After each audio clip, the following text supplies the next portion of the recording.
Hello. Thank you very much to the inVIVO Planetary Health community for giving me this opportunity to share about developments in the field of planetary health here in Asia. We know in planetary health that we now have two patients, not just people, but also the planet in which we live and thrive. And here in Asia, we are promoting this field very passionately and energetically because unfortunately, our region is at the heart of the planetary health crisis. Here is the map of Southeast Asia, where I belong to.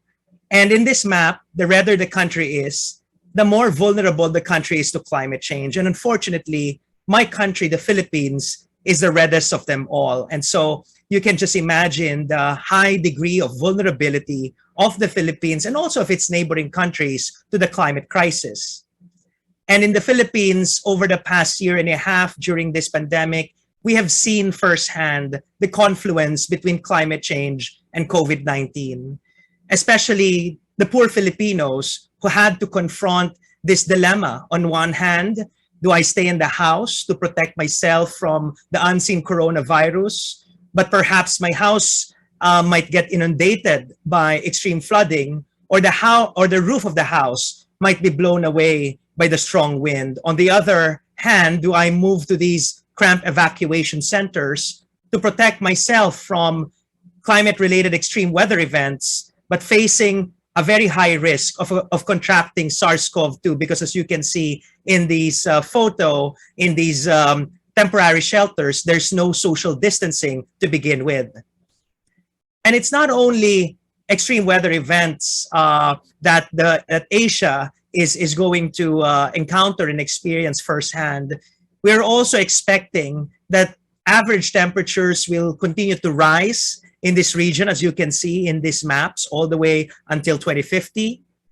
But also, many major cities and coastal cities here in Asia are at risk of coastal flooding, inundation, because of continuous sea level rise. As you can see, these are just some of the major cities that will be affected in the coming years and decades. And also, Asia is home to more than 50% of the world's megacities. And so urbanization is also an important and pressing planetary health challenge in this region, because we know that unsustainable urbanization, which leads to the pollution of air, water, and land, can have detrimental impacts on the health of inhabitants in these urban settings. And also, my region, Asia, is another likely ground zero for the next pandemic after COVID-19 if we do not get our acts together, as you can see in this map. So this region, Asia, is an important infectious disease hotspot. And as biodiversity loss and deforestation and encroachment into natural ecosystems continue, then the likelihood of a zoonotic leap from an animal to a human being is becoming much higher, especially in this part of the world. And so it's really high time to promote and establish the field of planetary health in this region so that we can safeguard not just the health of our current generation, but the health of the future children of our region. And as you can see in this map, planetary health has already been spreading across the world. Many institutions, especially in the global north, have been establishing planetary health programs, units, courses, etc. But we also know that planetary health will need to grow in this part of the world, in our region, Asia. And that is why here in the Philippines, I had the privilege of establishing the first planetary and global health program in an academic medical center here in our country. And we established it in the St. Luke's Medical Center, which is the top academic medical center of the Philippines.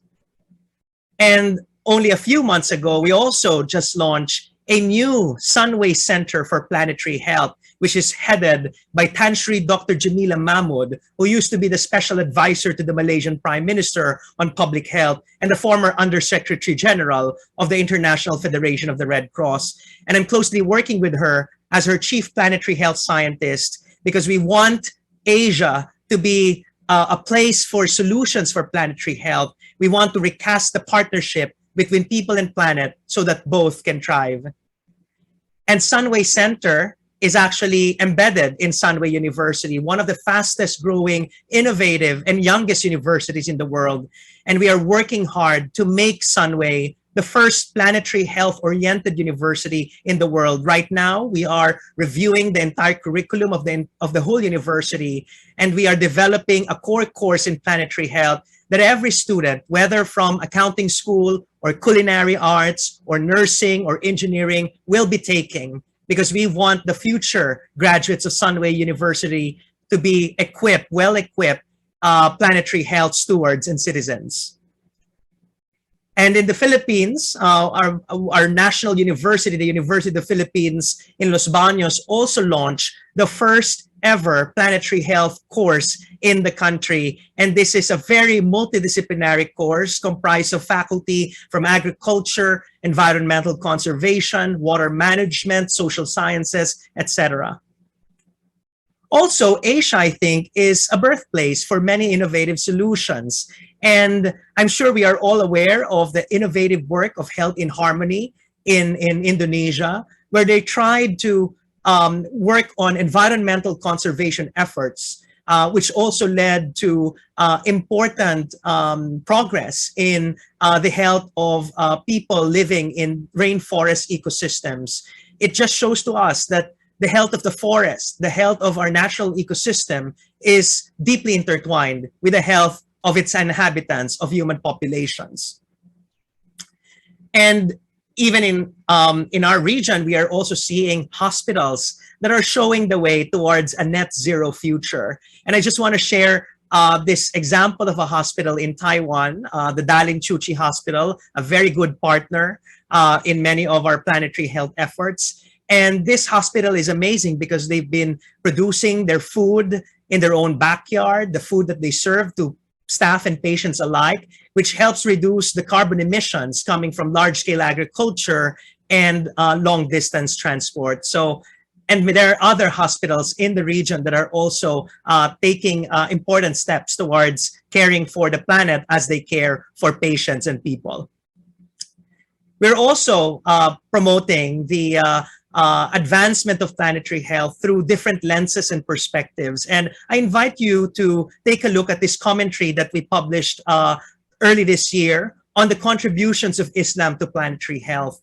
We know that every tradition, every faith, every religion, every culture has something to contribute meaningfully to the advancement of planetary health.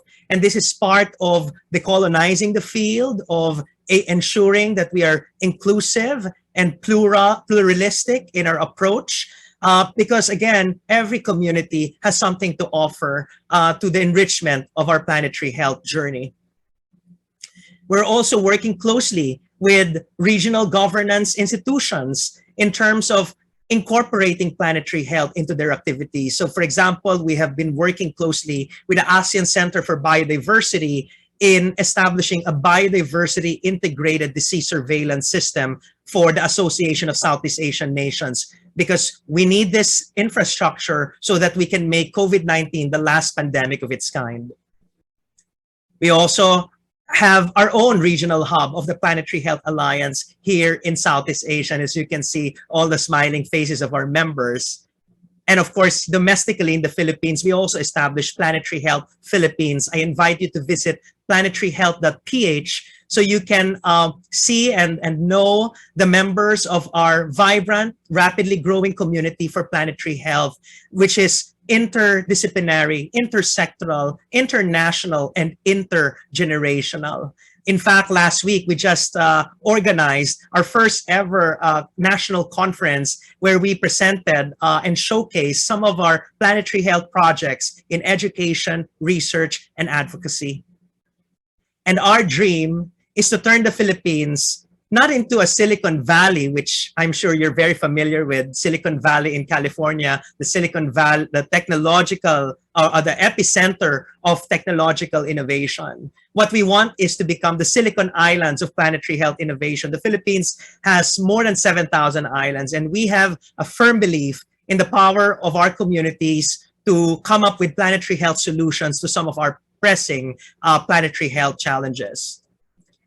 So in conclusion, I think Planetary Health is an invitation towards a more decolonial and inclusive view. And we believe that Asia can contribute meaningfully and substantially towards the decolonization of planetary health. Planetary health has a decolonizing power because it tells us not to keep this egological approach that certain knowledge systems or humanity, human species in general, are at the top of the pyramid of nature, that we can consume, we can mine, we can kill, we can pollute, and we can exploit. And instead, it's an invitation towards shifting to an ecological approach, a truly ecological one, where people and planet are in harmony, in solidarity, living in great interdependence with balance and even democracy and compassion.